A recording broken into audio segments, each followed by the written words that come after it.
va donc passer à la table ronde numéro 2, donc sur le financement de cette transition écologique. C'est vrai que ça nécessite des investissements considérables. On l'a dit, l'épargne des ménages, vous le savez, bien sûr, elle est là, elle est abondante, mais bien sûr, il faut savoir la flécher et pour quel type de projet et avec quelle rentabilité. On a déjà un peu parlé de ce sujet-là ce matin, mais on va aller encore plus dans le détail maintenant avec cette table ronde. Table ronde qui sera donc animée, vous l'avez dit Cécile, par Nicolas Lancesseur, directeur climat et environnement de l'Institut de la finance durable.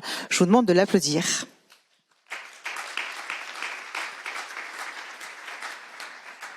Avec lui, donc, nous aurons le plaisir d'accueillir Nicolas Liolakis, partenaire chez Kearney. Merci de l'applaudir. Florence Lutzmann également donc, sera la présidente de France Assureur. Nous avons également le plaisir d'accueillir Nicolas Namias, le président du directoire de BPCE. Jean-Jacques Barberis, député CEO de Amundi TBC. Et enfin, Denis Ferrand, directeur général de Rexecode. Merci de l'applaudir. Je vous laisse la parole, Nicolas. Merci Isabelle. Donc bonjour à tous, nous reprenons cet après-midi avec une table ronde dont le sujet est au cœur du thème de ces rencontres, comment financer la transition écologique. Alors pour traiter cet enjeu, de nombreuses questions se posent en retour. D'abord, pour bien calibrer et orienter les flux, quels sont les besoins d'investissement et comment définir un financement pour la transition? Est-ce qu'on a par ailleurs les ressources et les bons produits financiers pour financer ces investissements? Est-ce que les porteurs de projets ensuite font face aux bonnes incitations pour que leurs investissements s'enclenchent? Ou encore, comment les acteurs du secteur financier peuvent s'engager pour prendre leur part dans le traitement de cet enjeu écologique? Alors, pour commencer sur les besoins d'investissement, je me tourne vers Denis Ferrand. Plusieurs estimations ont été produites, y compris par l'IFD dans son rapport sur le plan de financement de la transition, mais aussi par l'Institut Rexecode que vous dirigez, ou encore par I4C ou France Stratégie avec le fameux rapport Pisani-Mahfouz. Est-ce qu'on peut considérer qu'il y a une convergence raisonnable de ces estimations et quels sont les ordres de grandeur des besoins? Est-ce que vous pouvez aussi nous situer les besoins par grand secteur de l'économie? Merci beaucoup. Effectivement, on peut essayer de chiffrer. Le mot que vous avez évoqué est important, c'est le mot convergence.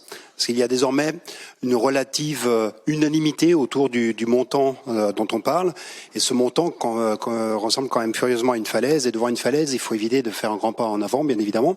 Et donc, c'est un peu l'objet de tout ce dont on va essayer de parler, c'est d'essayer de calibrer la hauteur de cette falaise et surtout comment comment on la franchit, comment on fait en sorte qu'il y ait des ponts qui se construisent.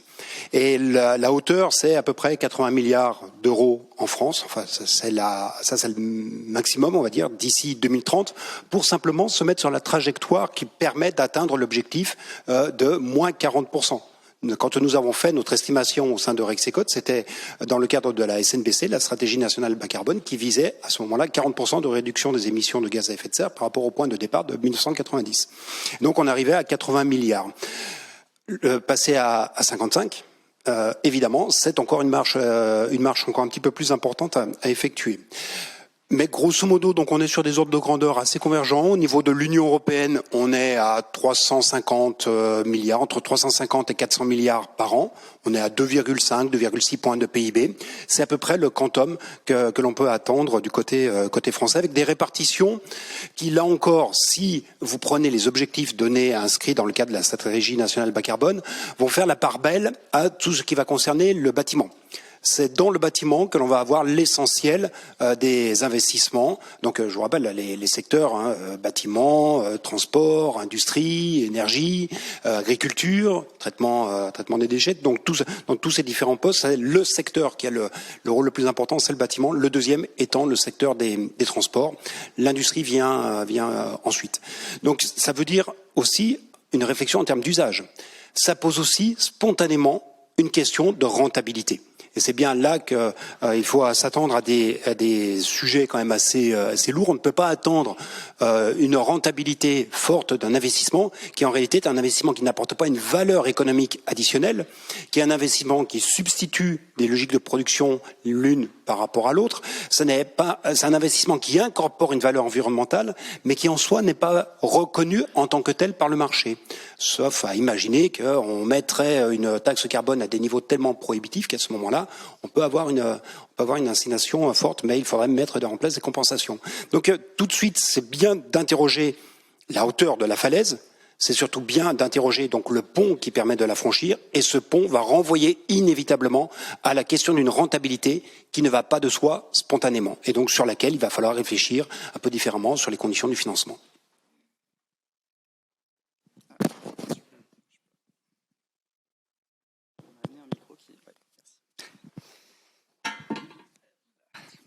Merci. Donc, en restant sur la définition des termes du débat, je me tourne cette fois vers Nicolas Lioliakis. Alors, selon vous, qu'est-ce qu'un financement pour la transition? Est-ce que la taxonomie européenne peut aider à qualifier les choses? Et est-ce qu'elle couvre bien, cette taxonomie, toutes les dimensions? Bonjour à tous. Alors aujourd'hui, on peut dire, je pense qu'on peut convenir que la matinée qui était très orientée macroéconomie, économique, politique, donc là on entre dans la version un peu microéconomique, c'est-à-dire comment les acteurs vont réussir à se rencontrer dans un marché qui aura sa forme d'efficience, sans forcément compter sur la puissance publique pour tout compenser ou tout solvabiliser. Et donc aujourd'hui, la bonne nouvelle, c'est qu'on a au niveau européen un cadre qui a ces trois pieds, donc la CSRD, la SFDR, et puis la taxonomie européenne. Et pour le coup, on joue avec un certain nombre de certitudes sur ce qu'est l'identité, la façon de reconnaître une entreprise verte, plus ou moins verte et plus ou moins brune. Donc ça, je dirais que c'est fait. Et le régime d'obligation qui va avec offre donc la possibilité de décrire des trajectoires pour des industries. On sait que le diable est dans les détails, puisque aujourd'hui ces objectifs, ces ambitions s'expriment souvent au niveau de filières, y compris ou des industries, y compris à l'international. Et donc le moment où il faudra les ramener à des objectifs pour chaque entreprise sur son empreinte sera particulièrement difficile. Ce qui est pas clair, et qui est le sujet, je pense, qui a été évoqué notamment par Philippe ce matin, c'est qu'est-ce qu'on met chacun derrière le mot de transition, puisqu'au moment au trébuchet où il va falloir investir et financer et reconnaître un investissement susceptible de faire franchir un cap et des vrais progrès dans le caractère vert d'un actif industriel ou de service, eh bien, il faudra quand même avoir pu converger sur cette notion. Donc à l'IFD, dans les travaux, on a manipulé tout ce qui est disponible, surtout grâce à la créativité des institutions financières et de place françaises, puisqu'on a l'indicateur climat de la Banque de France, on a évidemment l'ACT de l'ADEME, et puis en toile de fond, il y a le SBTI qui tous arrive à exprimer non seulement des objectifs pour verdir les entreprises, mais aussi la façon de reconnaître dans les CAPEX, dans les OPEX, la part de ces dépenses et de ces investissements qui sont verts et qui donc ont une propension à entraîner les entreprises dans la bonne direction. Enfin, il y a encore beaucoup de travail, ne serait-ce que pour converger sur des définitions communes. Donc la sémantique va être clé. Ça semble un peu un temps un peu de latence, puisque au moment où on se met juste d'accord sur des définitions, mais pour que tout le monde puisse, en connaissance de cause et avec les bonnes règles du jeu, se mettre d'accord sur ce qu'est la vertu transformatrice d'un investissement, il va bien falloir en passer par là. Merci beaucoup. Alors, je vais poser maintenant la même question à nos trois acteurs financiers sur leurs engagements pour la transition. Comment les institutions financières peuvent prendre leur part dans cette transition, notamment dans le cadre des engagements net zéro, en commençant par Nicolas Namias, si vous le voulez bien, pour les activités bancaires. Merci beaucoup. J'ai partagé quelques éléments, mais alors j'ai déjà envie de réagir finalement sur les premiers propos qui sont pertinents que vous avez tenus, qu'a tenu Philippe ce matin. Philippe étant l'un des dirigeants du groupe BPCE, puisqu'il dirige la gestion d'actifs du groupe BPCE. Mais finalement, moi, si j'ai un message pour l'instant à faire passer, c'est que là, les premières interventions concernent les enjeux de définition, qui sont essentiels, mais en fait, de manière encore plus essentielle pour moi, au-delà des définitions, c'est d'agir, c'est d'être présent, et c'est de l'être dès aujourd'hui, sans attendre qu'on converge tous sur les mêmes micro-définitions. Honnêtement, si j'avais déjà un message, c'est celui-ci. Or, en l'occurrence, c'est le cas. Nous sommes aujourd'hui présents dans le financement de la transition. D'abord parce que je considère que c'est le rôle essentiel des banques. Le sujet, il est majeur. Ce financement de la transition, c'est un sujet qui est à la fois urgent, qui est massif, qui est complexe, parce que fondamentalement, il s'agit d'inventer en une grosse vingtaine d'années un nouveau modèle qu'on avait mis plus d'1 siècle à bâtir. Et c'est ça qu'on est en train de faire. Et donc, face à cet enjeu-là, eh bien, il y a un acteur essentiel qui sont les banques. Alors, les assureurs et les gérants sont deux acteurs essentiels.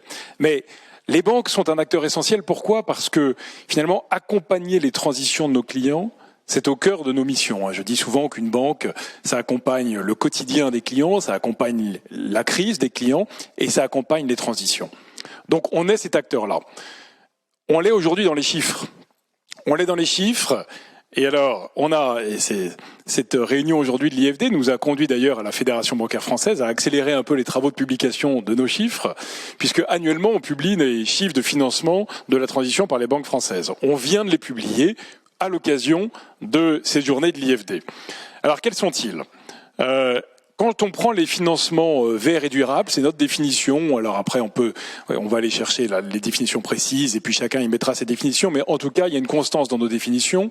Quand on prend ces financements-là, on a aujourd'hui, dans les encours des banques françaises, 337 milliards d'encours de financement verts et durables. 337.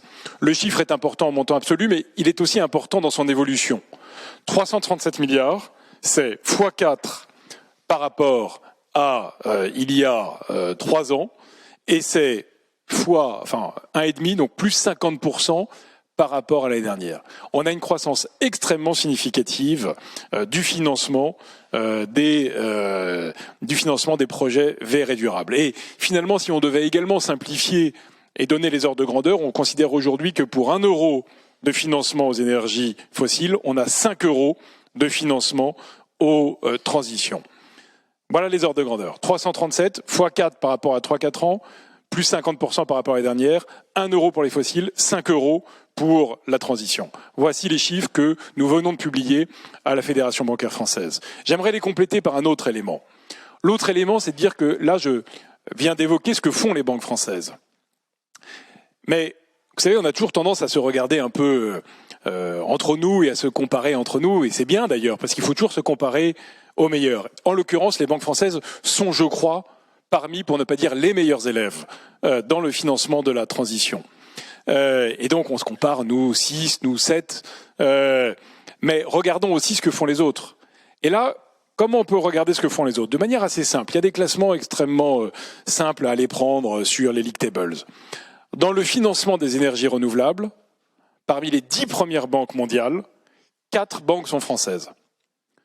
Et 4 parmi les 10 premières banques mondiales, je le regrette, mais c'est aujourd'hui pas les parts de marché des banques françaises. 4 parmi les 10 premières banques mondiales. C'est en revanche notre part de marché dans le financement des énergies renouvelables. À l'inverse, prenons-le à l'inverse. Là aussi, regardons les pairs. Ne faisons pas que nous comparer entre nous les banques françaises. Regardons les pairs. Regardons dans le financement des énergies fossiles. League tables parfaitement officiels, publics. Dans le financement des énergies fossiles, 0 banque française parmi les 10 premières. Voilà. Donc, encore une fois, les banques françaises accélèrent dans le financement de la transition et elles accélèrent en relatif par rapport aux autres banques. Et on le fait, et je vais conclure avec ça pour ne pas être trop long, avec une idée qui est pour moi absolument essentielle.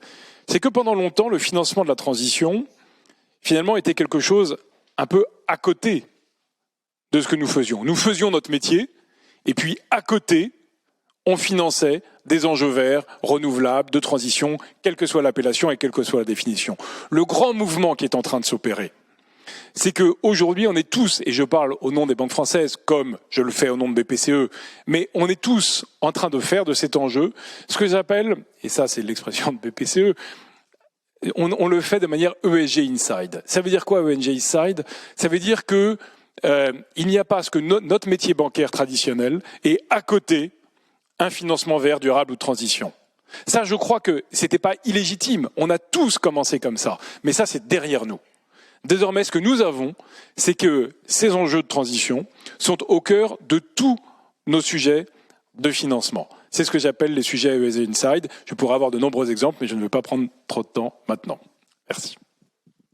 Merci. Alors, même question pour vous, Françoise Lustmann, sur les engagements des assureurs. Comment prennent-ils leur part ? Florence, pardon. Françoise.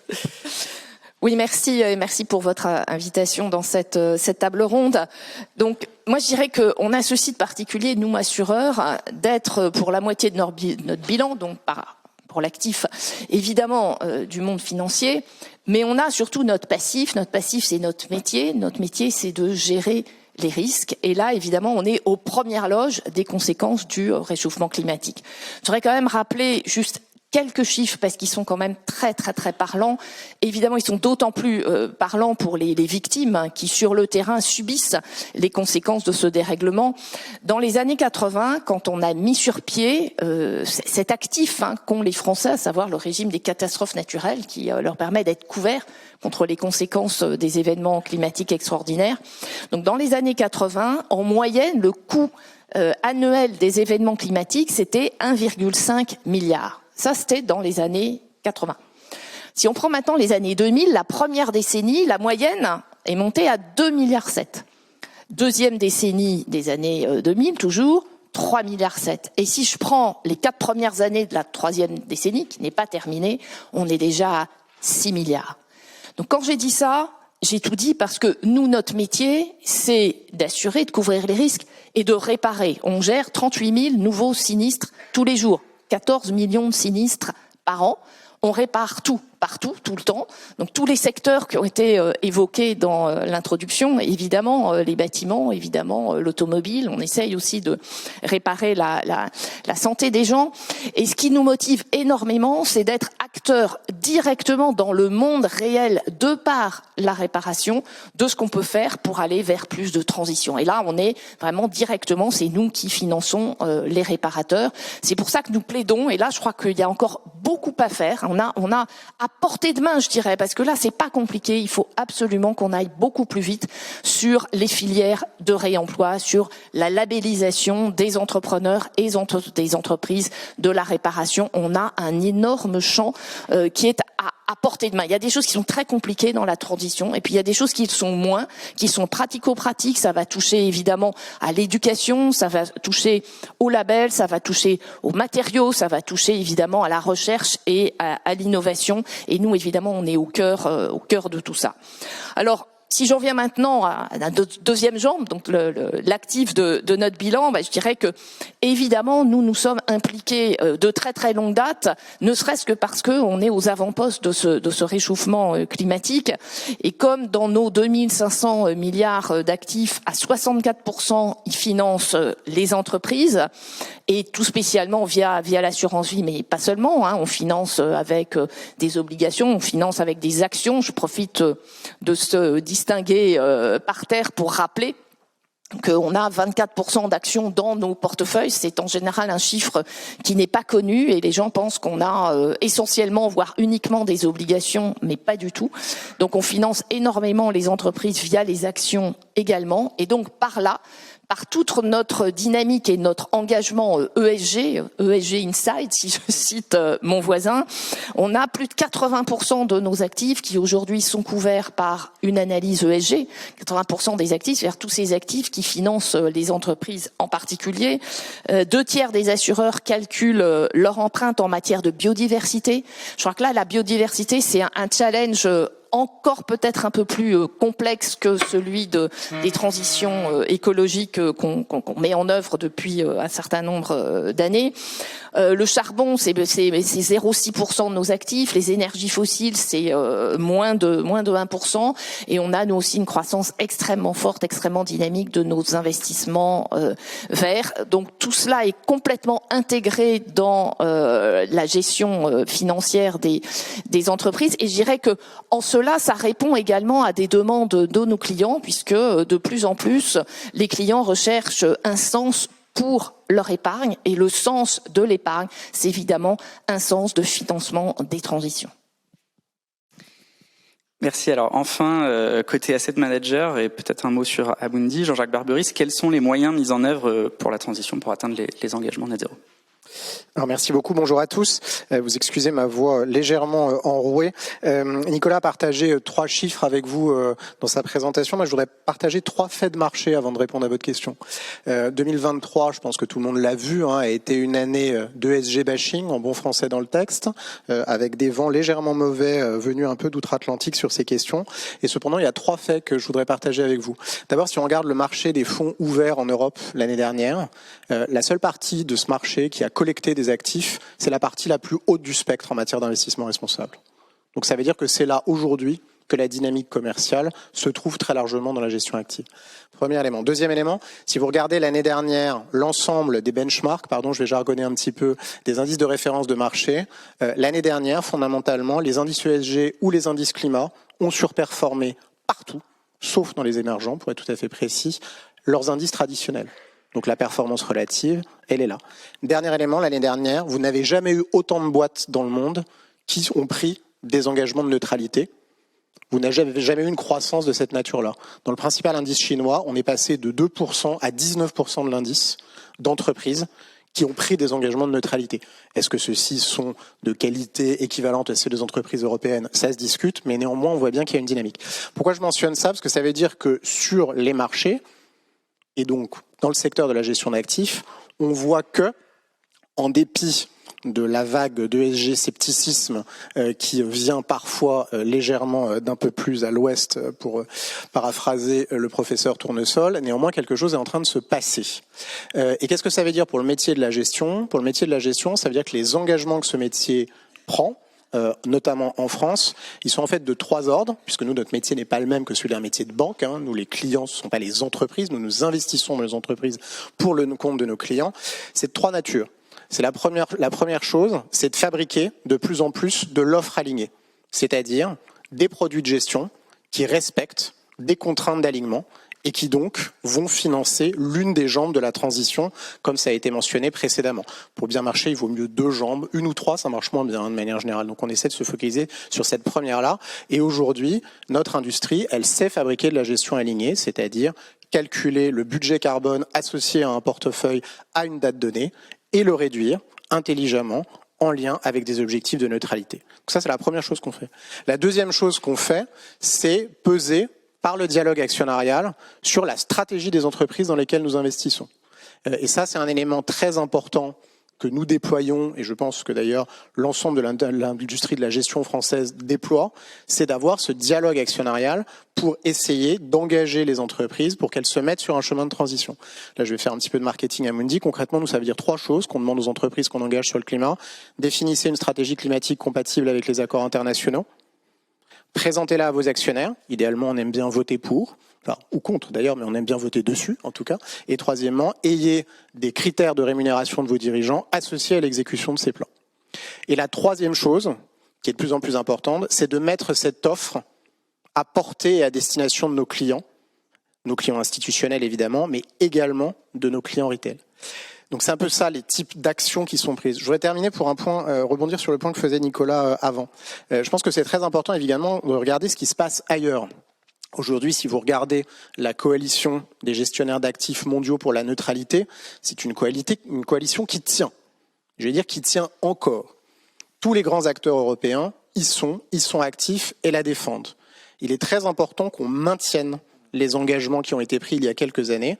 Certains des gérants mondiaux, et on peut le regretter, sont en train d'en rabattre et sont en train d'une certaine manière de se retirer de certains des engagements qui ont été pris. Ce n'est pas le cas des investisseurs français, c'est pas le cas des gestionnaires français, pas le cas des gérants européens, et c'est très important de l'avoir en tête.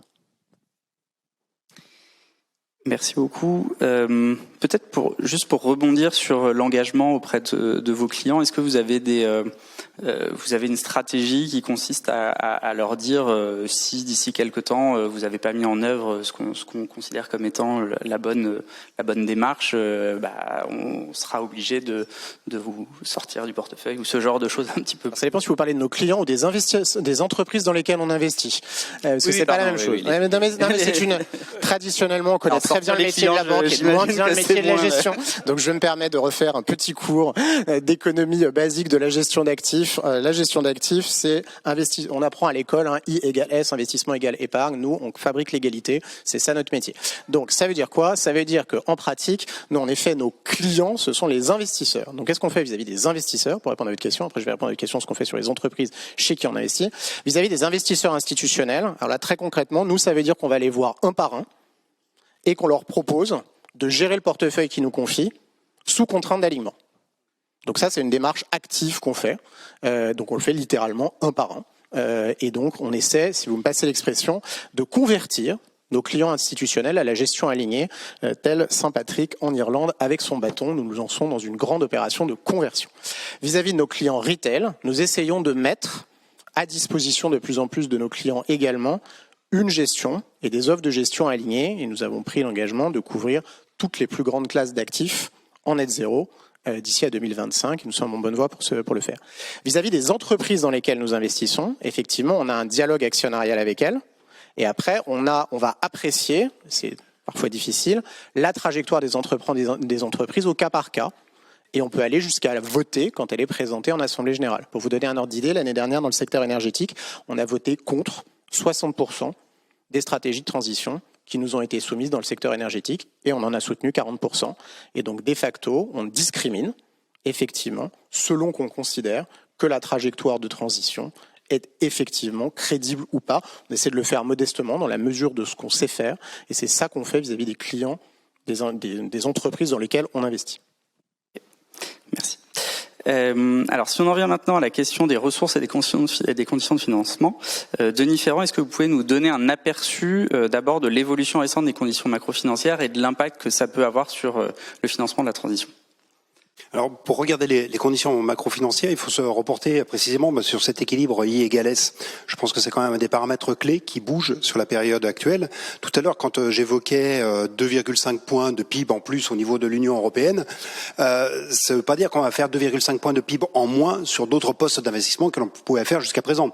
Et donc, on va avoir un nouvel équilibre qui va s'installer entre un niveau, un quantum d'investissement effectué et l'épargne qui est constatée. Qu'est-ce que l'on avait dans les années 2010 ? On a eu, globalement, à l'échelle mondiale, il y avait un excédent d'épargne de l'ordre de 1,5 à 2 points de PIB chaque année.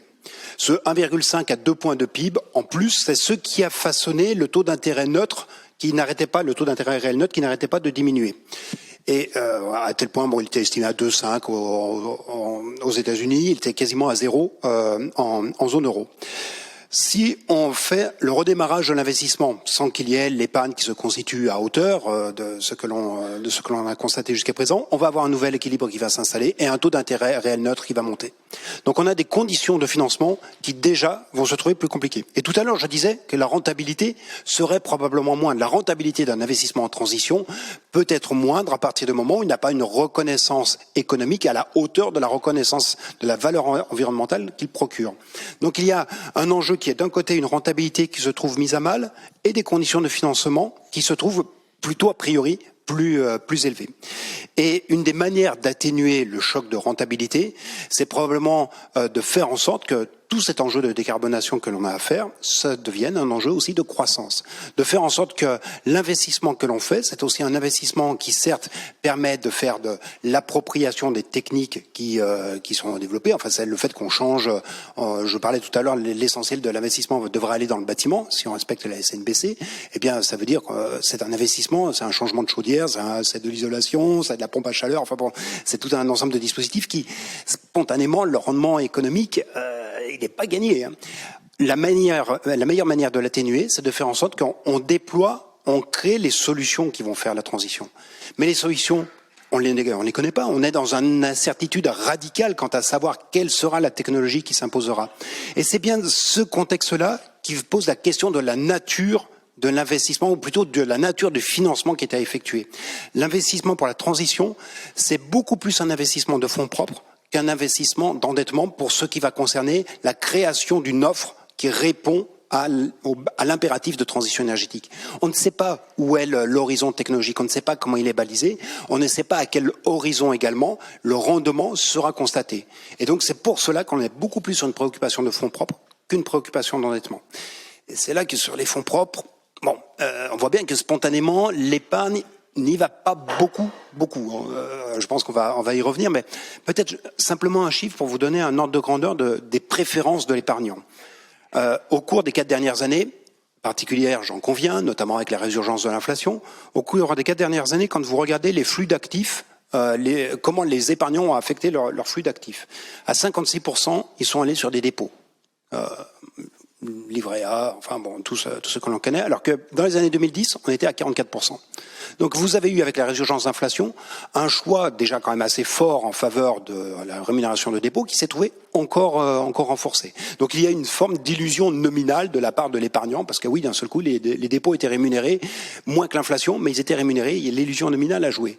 Mais ce faisant, ils ne sont pas allés vers les fonds propres. Donc on a bien la question désormais du besoin de financement en fonds propres. Je pense qu'elle est vraiment illustrée parce que c'est les fonds propres qui vont permettre d'extraire une rentabilité à la transition énergétique, mais les fonds propres, on n'y va pas spontanément. Donc il faut trouver des leviers, et ça, je pense qu'il y a beaucoup de créativité dans cette table ronde pour trouver les bons leviers. J'aurais peut-être une petite idée à la fin si vous le souhaitez. Merci. Donc, il ressort assez régulièrement des travaux de l'IFD que le constat qu'au fond, les ressources financières pour la transition en France, on en a à un niveau assez suffisant avec des volumes d'épargne, que ça soit en stock ou en flux annuel, qui sont au bon niveau, et que de ce fait, l'enjeu pour passer à l'échelle, c'est surtout de rentabiliser les projets pour que les investissements se fassent. Alors, Nicolas Namias, peut-être avec votre casquette de président de la FBF, est-ce que vous confirmez ce diagnostic sur la disponibilité des ressources pour les banques pour financer la transition? Merci. Oui, incontestablement. Aujourd'hui, si on devait avoir une idée simple, c'est tout projet de transition trouve son financement. Tout projet de transition trouve son financement d'endettement bancaire, c'est absolument certain. C'est absolument certain parce que, et d'ailleurs, je veux rassurer tout le monde, hein, quand des Français placent leur épargne en dépôt, ça dort pas, hein. Ça se transforme en financement d'entreprise ou de ménage après, hein, je veux vous rassurer. Et donc, pourquoi tout projet trouve son financement? D'abord parce que, en fait, les banques françaises ont pris des engagements d'alignement. Tout à l'heure, je ne l'ai pas évoqué, j'ai évoqué les chiffres de financement, mais on a pris des engagements d'alignement. Ces engagements, quels sont-ils? Vous savez, d'abord, ça a commencé avec ce que j'ai appelé ou ce qui sont des stratégies d'exclusion. Finalement, on s'engageait à ne plus financer.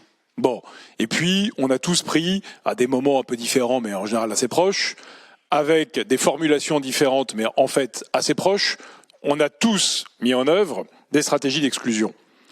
C'est souvent nécessaire sur un certain nombre d'actifs, mais honnêtement, je vais partager avec vous une conviction très forte que j'ai. Hein. Nous, notre métier, c'est pas d'exclure. Je ne ferai pas réussir la transition par l'exclusion. En tout cas, c'est pas mon métier d'exclure. Mon métier est au contraire d'accompagner mes clients dans leur transition. Et c'est pour ça que de ces stratégies d'exclusion, qui demeurent, hein, le charbon thermique, des choses comme ça, de ces stratégies d'exclusion qui demeurent, en fait, on est passé à une stratégie d'alignement sur une trajectoire net zéro. Et dans l'univers bancaire, cette stratégie d'alignement repose beaucoup sur ce qu'on appelle la NZBA, Net Zero Banking Alliance, qui est un regroupement de 144 banques mondiales, je crois, de banques à travers le monde, je crois qu'il y a 44 pays représentés, qui prennent cet engagement d'un alignement net zéro. Bon.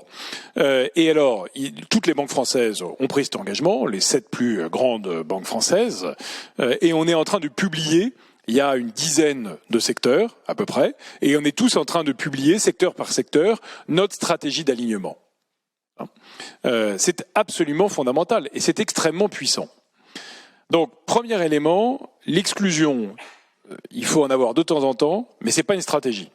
Il faut aller au-delà et avoir une stratégie d'alignement. C'est ce que nous sommes en train de faire.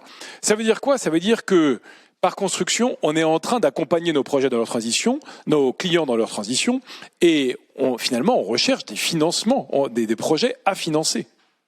Et aujourd'hui, et c'est la réponse concrète à votre question, je connais pas vraiment, alors on va toujours m'en citer un qui sera l'exception, mais je connais pas vraiment de projet de transition qui ne trouve pas son financement auprès d'une banque. Je vais vous dire les choses de la manière la plus directe possible. On est même en train un peu de tous se tirer la bourre, et c'est normal, c'est la vie, et on est tous concurrents, pour financer tous ces projets. Donc il faut vraiment que le projet soit vraiment très mal né pour qu'il ne trouve pas son financement. Hein. Il y en aura des projets mal nés, et ils ne trouveront pas leur financement, et c'est normal. Mais tout projet à peu près correctement né trouvera son financement bancaire aujourd'hui. Et le sujet, c'est qu'on est plutôt en manque de projets. Et c'est vraiment ce que je veux partager avec vous.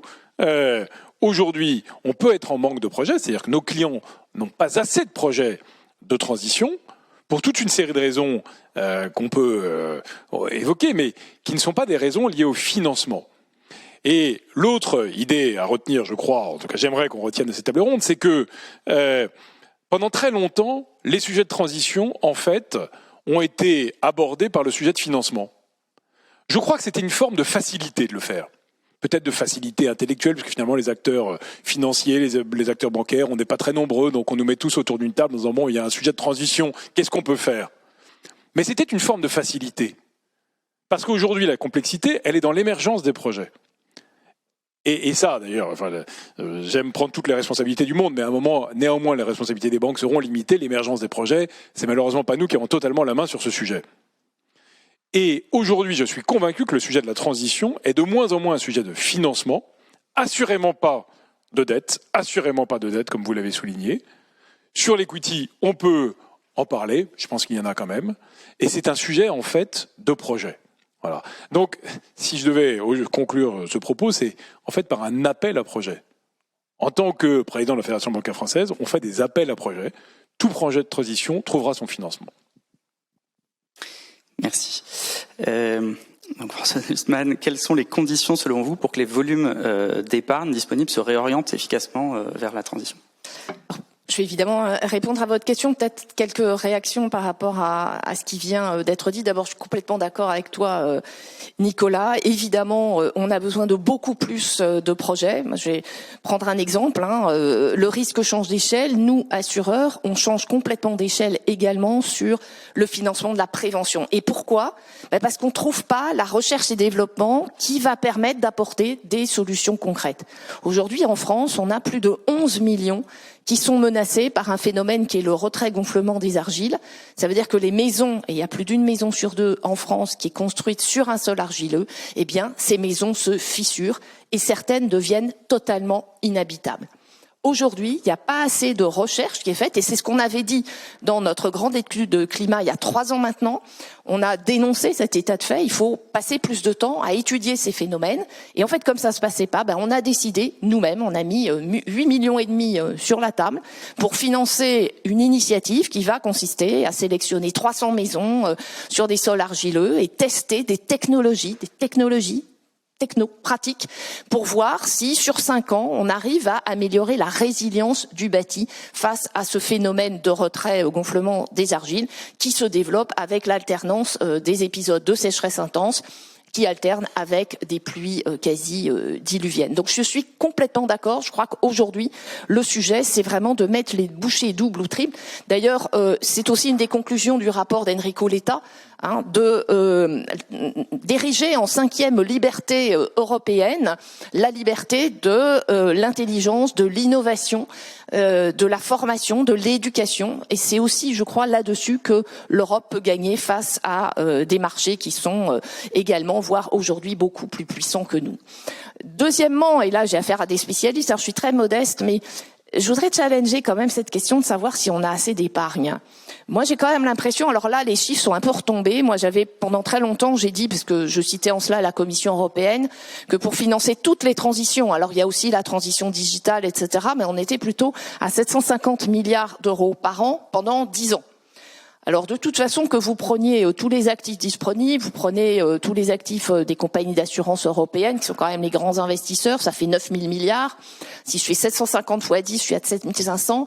Donc je crois qu'il y a quand même un enjeu qui est d'attirer, plutôt que de voir partir une partie de notre épargne qui s'exporte, qui va s'investir en dehors de l'Europe, je crois qu'il y a un grand sujet qui est également d'aller par nos projets, mais il faut qu'on ait des projets, attirer aussi de l'épargne extra-européenne. En tout cas, moi, c'est ma conviction. Oui, on a des Français et des Européens qui épargnent, mais je crois qu'on a besoin d'aller chercher de l'épargne en dehors de l'Europe. Alors parlons maintenant de nos épargnants français, européens.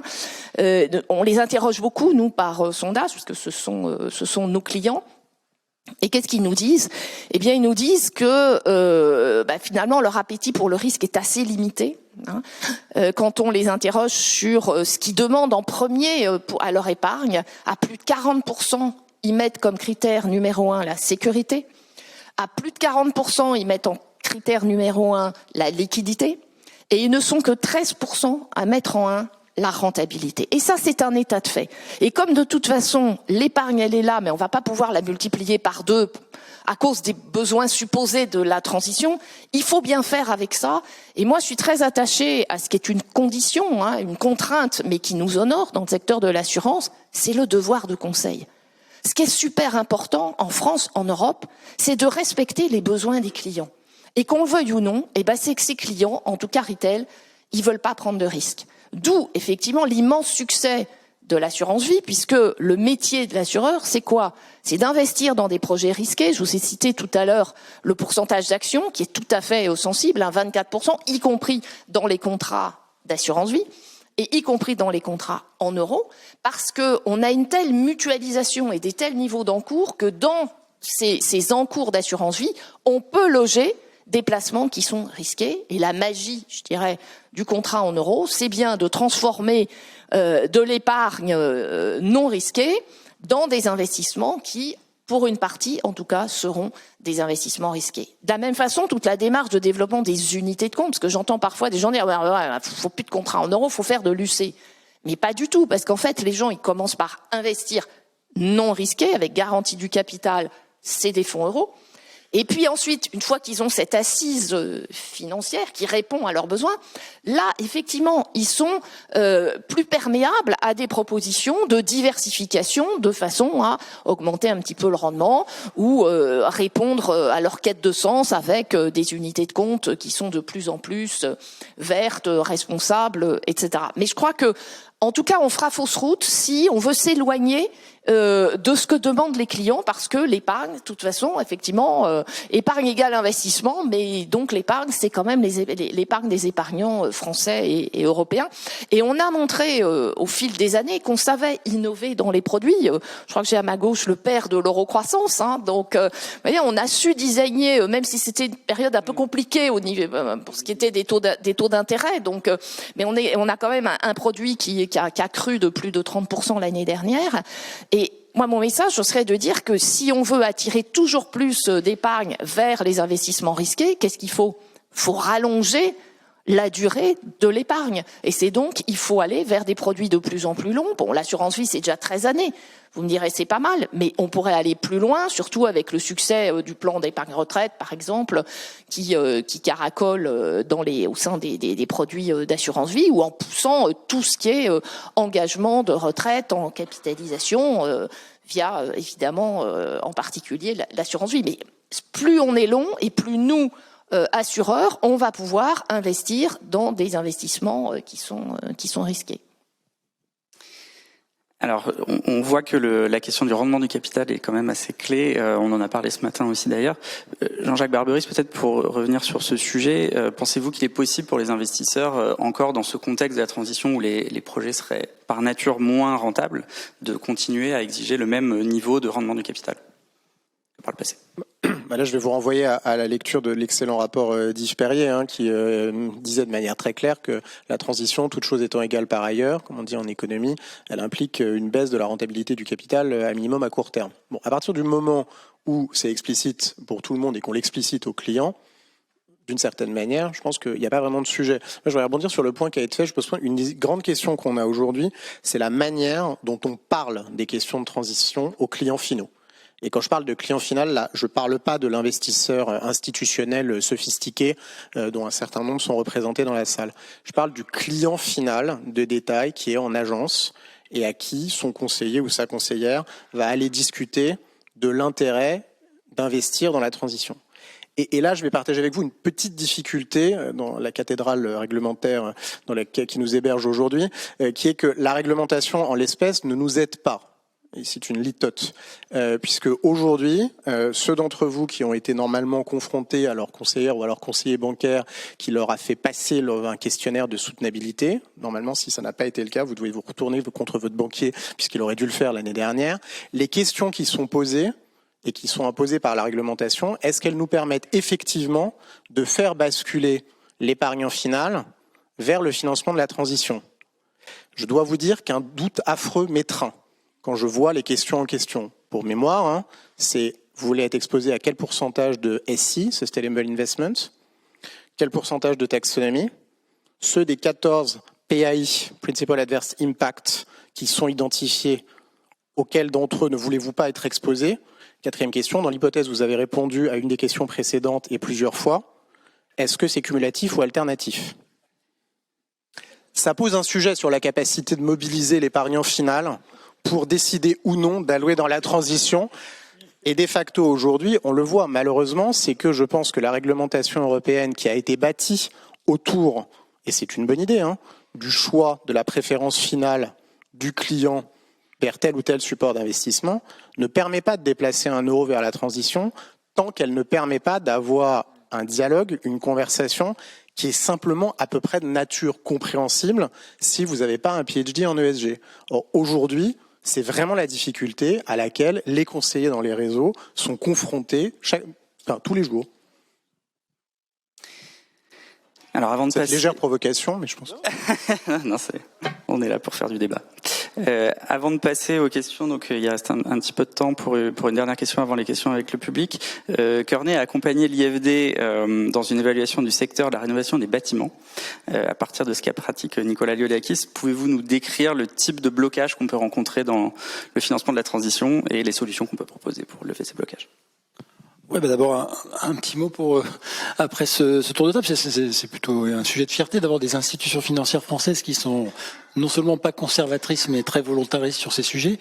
Et du coup, on se dit que les zones de progrès qu'on a pu identifier dans l'épargne et dans le financement, d'ailleurs, doivent être accessibles parce qu'il faut régler juste quelques éléments. Il y en a un qui est quand même très fort sur l'épargne, c'est quand même le niveau d'éducation financière des Français en général et des réseaux qui leur parlent.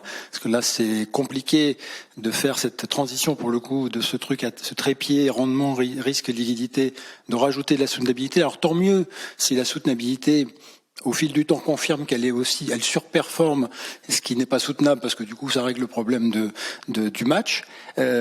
Comme c'est pour le moment pas totalement le cas, et en tout cas c'est pas le message qui est passé par les conseillers au réseau.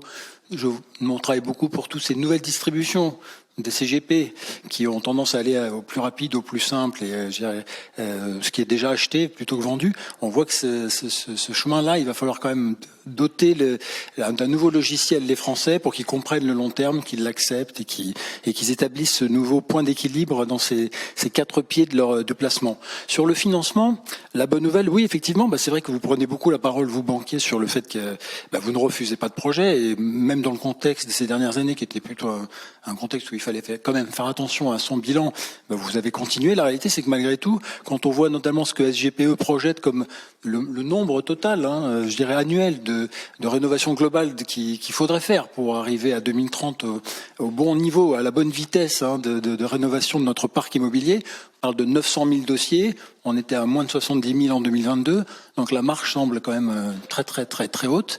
Et si on regarde précisément, puisqu'on a fait ce travail très très piéton, de regarder par quel parcours client, par quelle expérience passe celui qui amène un projet, vous les acceptez probablement en grand nombre à l'arrivée, mais peu arrivent en fait par rapport à ceux qui ont été à un moment donné en gestation. Et donc entre la complexité administrative qui est probablement issue de sédimentation, de bonnes intentions, de superposition de systèmes d'incitation, mais finalement qui crée cette opacité qu'on connaît, qui est bien française, on a voulu bien faire, re-bien faire, trop bien faire. Donc du coup c'est difficile à comprendre, c'est très long. Il y a un autre sujet qui est, je dirais, l'envers du décor, c'est qu'il faut quand même trouver des maîtres d'œuvre capables de faire. Donc la labellisation dont vous parliez, Florence. Aujourd'hui, la maille, il n'y a pas de raccord entre la maille du financement et puis la maille de ceux qui sont capables de tenir la promesse de cette rénovation au meilleur standard. Donc il va falloir aussi traiter le sujet de ce côté-là, c'est essentiel. Il y a aussi des sujets comptables, je dirais comment on comptabilise ces investissements, est-ce que c'est du CAPEX, est-ce que c'est de l'OPEX, c'est un gros sujet pour les collectivités locales notamment. Et puis il y a tout le sujet qui est comme le nez au milieu de la figure, en tout cas du mien, qui est les copropriétés, comment on fait pour amener dans ce monde de décisions microéconomiques multiples qui doivent à un moment donné dans un même élan converger pour qu'il se passe quelque chose de visible nationalement, la copropriété, elle pose un problème de gouvernance, de prise de décision, qui est très très complexe. Dans les 21 ou 22 recommandations que nous avons faites, il y avait effectivement la piste du tiers financement, qui est une piste qui mérite d'être explorée, qui a pour ces différents segments de bénéficiaires peut-être pas mal de vertus, qui est de changer la forme de cet investissement, l'adoucir, la programmer dans le temps, lui faire changer de nature en tant que charge. Pas facile pour l'État et les collectivités locales, vu l'importance des montants d'investissement à consentir. Pas facile pour les particuliers non plus, parce que le sujet de la mobilisation des ressources, le poids relatif des avances de trésorerie par rapport aux ressources financières est quand même assez déséquilibré. Et puis plus facile pour les corporates, où probablement il y a une piste qu'il faut explorer. On pourra probablement pas faire l'économie, je pense que c'est dans les recommandations, d'étendre autant que possible les systèmes de garantie, qui donnent aussi au système sa sécurité, une nouvelle forme de sécurité générale du financement. Permettez. Bon. Et merci. Je veux rebondir sur ton point parce que je pense qu'il est juste et que, vous allez me dire c'est un plaidoyer pro domo, mais je le pense sincèrement et surtout il est factuel. Le fait d'avoir notre modèle bancaire français, qui est ce qu'on appelle un modèle universel et relationnel, est une chance pour être en soutien de la transition. Pourquoi ? Parce que vous savez, dans le monde, il y a deux grands modèles bancaires, si je simplifie. Il y a des modèles qu'on va qualifier plutôt transactionnels, fondamentalement. La relation, elle se fait transaction par transaction entre le client et son établissement bancaire et financier. L'établissement bancaire et financier connaît pas forcément très bien son client, mais transaction par transaction, le client va aller chercher le produit le moins cher qui correspond le mieux à son besoin. C'est un modèle dit transactionnel. Et puis, il y a un modèle relationnel. Le modèle relationnel, c'est le modèle bancaire français qui s'est construit autour du client, où en fait les banques sont intégrateurs de solutions financières. C'est-à-dire qu'on va répondre aux besoins de nos clients, qu'ils soient des besoins de financement, des besoins d'épargne. On a beaucoup parlé d'assurance vie. Une grande partie de l'assurance vie est proposée par les banques, des besoins de paiement, des besoins d'assurance. Et donc, on est intégrateur de solutions parce qu'on a une relation de long terme avec nos clients. Et en fait, plus l'environnement est complexe, plus le fait d'avoir ce modèle relationnel, qui est le modèle bancaire français, en fait, va aider le client à naviguer dans cette complexité. Tu prenais le cas des aides, et c'est une très bonne chose, ces aides publiques, mais qui, en fait, ont leur part de complexité. On peut penser à l'éco-PTZ d'une part, et d'autre part, à MaPrimeRénov'. Alors, honnêtement, il faut, je sais pas quel PhD il faut avoir, mais bon, en tout cas un bon niveau, quoi. Et c'est un PhD mélange d'ESG et d'administration publique française, tu vois, il en faut deux. Et donc, eh bien, qu'avons-nous fait ? Beaucoup des banques françaises, on a mixé une offre qui intègre à la fois l'éco-PTZ et MaPrimeRénov'. Et ça, en fait, seul notre modèle le permet. Voilà, je voulais rebondir là-dessus parce que je veux souligner combien, ce qui pour nous est une évidence, d'avoir ces grandes banques relationnelles est tout sauf une évidence et en fait permet à nos clients aujourd'hui de naviguer dans cette complexité. Alors il reste quelques minutes pour des questions du public. Donc j'ai notamment des choses sur les énergies fossiles. Comment appréhender dans les stratégies de financement cette tension qui peut exister entre d'un côté le besoin d'assurer l'approvisionnement en énergie et de l'autre le risque de continuer à investir dans des infrastructures fossiles qui pourraient nous conduire en dehors des trajectoires net zéro. Je ne sais pas si quelqu'un veut prendre celle-là. Les chiffres, je les ai donnés, mais je vais en donner un nouveau. J'aime bien les chiffres quand même. Donc c'est le charbon, c'est 0,02%. 0,02% de notre bilan. On a arrêté il y a bien longtemps. Simplement, il y a des encours, il y a une duration de nos prêts. 0,02%. Le fossile de manière générale, c'est 0,75% de nos encours. Et c'est là qu'on arrive à ce que je disais, c'est 1 euro sur le fossile, 5 euros sur le renouvelable.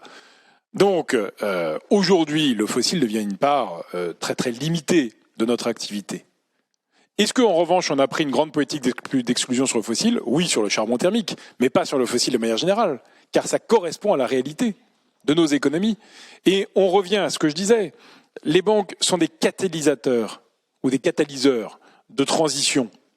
Mais on ne peut pas faire la transition à la place des économies, la transition à la place des modèles économiques. Et donc nous, on financera autant que possible les nouvelles énergies, on financera autant que possible les plans de transition, c'est encore plus important, les plans de transition de nos clients, mais tant que l'énergie et que nos économies reposent sur une part du fossile, on ne peut pas l'exclure. Ce serait irresponsable. Ce serait irresponsable. Donc ne faisons pas prendre aux banques des responsabilités que finalement nos modèles économiques n'ont pas prises ou n'ont pas trouvées. Nous, on doit être des catalyseurs. Mais je ne m'érige pas en censeur de modèles que d'autres n'ont pas élaborés. Alors j'ai une question sur la partie un peu politique. Donc, qu'est-ce que les prochaines élections européennes impliquent pour la réglementation ? Je vais peut-être reformuler un peu. Donc, en gros, c'est qu'est-ce que les alternances politiques, qui sont pas forcément tout le temps favorables à la transition écologique, peuvent avoir comme impact sur la stratégie des acteurs privés du financement ? Oui. Alors d'abord, de mon point de vue, si la transition devient un objet de débat politique, c'est une très bonne nouvelle. Si je prends dans le secteur financier, d'une certaine manière, pourquoi on voit des oppositions qui naissent au sujet de transition ? Si vous me passez l'expression, c'est parce que ça commence à mordre. C'est-à-dire que ce qu'on fait, et notamment ce qu'on fait en Europe, ça finit par avoir de l'impact. Et donc, comme ça finit par avoir de l'impact, comme ça, par exemple, aboutit à moins financer certaines zones, certaines activités, ça réagit. Et donc, si on ne faisait rien, personne ne dirait rien. Donc c'est assez logique en fait qu'aujourd'hui, dans l'ensemble des sociétés et dans le secteur financier, on voit des mouvements anti-ESG ou anti-transition naître.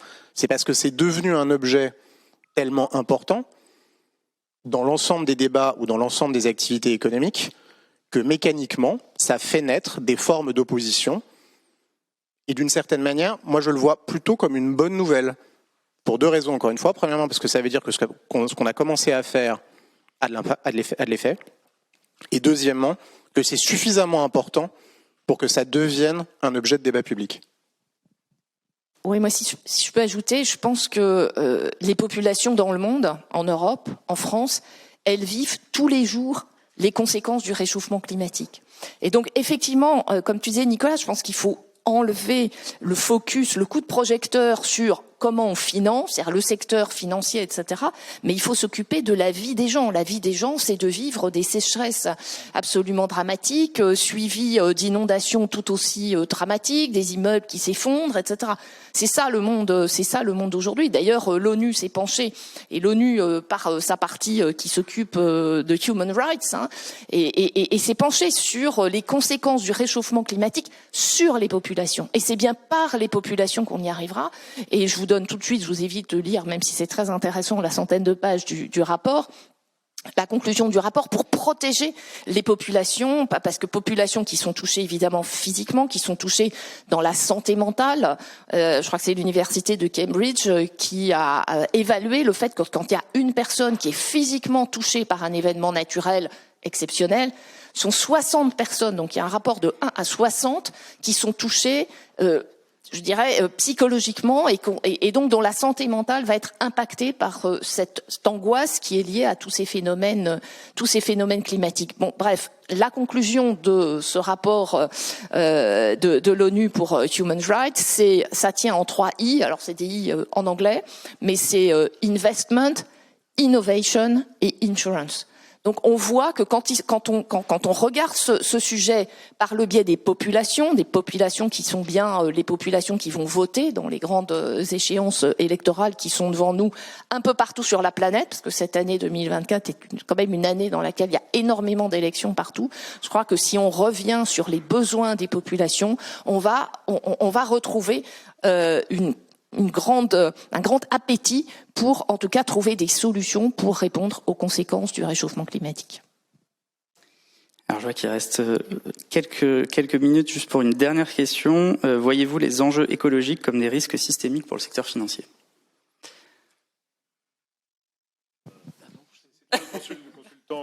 Oui, non, en théorie, oui, mais...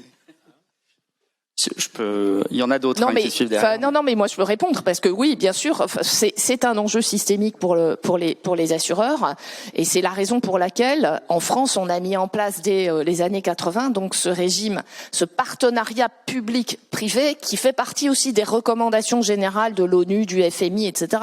C'est-à-dire qu'il y a un moment où ces phénomènes climatiques dépassent la capacité de l'industrie de l'assurance et de la réassurance mondiale, les montants, les niveaux de fonds propres ne suffisent pas pour couvrir, ce qui ne veut pas dire, bien au contraire, qu'il ne faut pas passer par nous pour assurer les couches basses de ce risque. Mais quand il y a des pics, eh bien, il faut faire comme en fait on l'a fait en France, c'est-à-dire qu'il y a un mécanisme de réassurance avec garantie de l'État qui permet, encore une fois, moyennant aujourd'hui 25 € par an, d'être couvert contre les conséquences des événements exceptionnels. Alors, on va passer à 40 € à partir du 1er janvier 2025. Mais je veux dire, quand on se promène dans le monde ou quand on va à la COP et qu'on explique qu'en France, on a un système de garantie contre les événements climatiques exceptionnels pour 25 € par an, tout le monde veut l'acheter, ce régime-là. Donc, c'est justement en associant toute la capacité et la capacité de gestion que l'État n'a pas, parce que quand il y a un vrai événement climatique d'importance, il faut faire appel au secteur privé pour le gérer. Mais en revanche, financièrement, je crois qu'il faut vraiment penser à cette solution des partenariats entre le public et le privé. Peut-être moi, un mot. La question est-ce que c'est un risque pour le secteur financier ? Bien sûr, mais c'est un risque que l'on gère. Un risque ne veut pas dire qu'on ne sait pas le gérer. Un risque, ça veut dire que c'est un risque qui peut s'avérer, qu'on doit anticiper, qu'on doit gérer et qu'on doit définir. Et c'est aujourd'hui probablement quelque chose qui est moins visible à l'extérieur, mais qui est extraordinairement présent dans la vie des institutions financières et notamment dans la vie des banques, c'est de définir notre vision des impacts directs ou indirects des enjeux climatiques sur nos activités. Et désormais, on alloue beaucoup de ressources, nous tous, à définir cela. Donc, on cartographie ces risques. Ensuite, on fait ce qu'on appelle un appétit à ces risques, c'est-à-dire qu'on définit les risques qu'on veut prendre, ceux qu'on ne veut pas prendre, et puis ensuite on les gère. Donc oui, c'est un risque, mais on a développé ces dernières années, je crois, une nouvelle technologie permettant justement de piloter ces risques. Oui, 1 minute. Mais non, mais donc c'est un risque du point de vue du risque, de la prévisibilité, de la capacité à donner un prix à ce risque. On est quand même rentré dans un monde nouveau. Et d'ailleurs pour lequel la transition est un sujet, le climat est un sujet, mais pas que, la géopolitique, la cybersécurité. Donc je pense qu'il y a une montée des périls dans la stabilité et la confiance qu'on avait dans les mécanismes de pricing et l'efficience des marchés.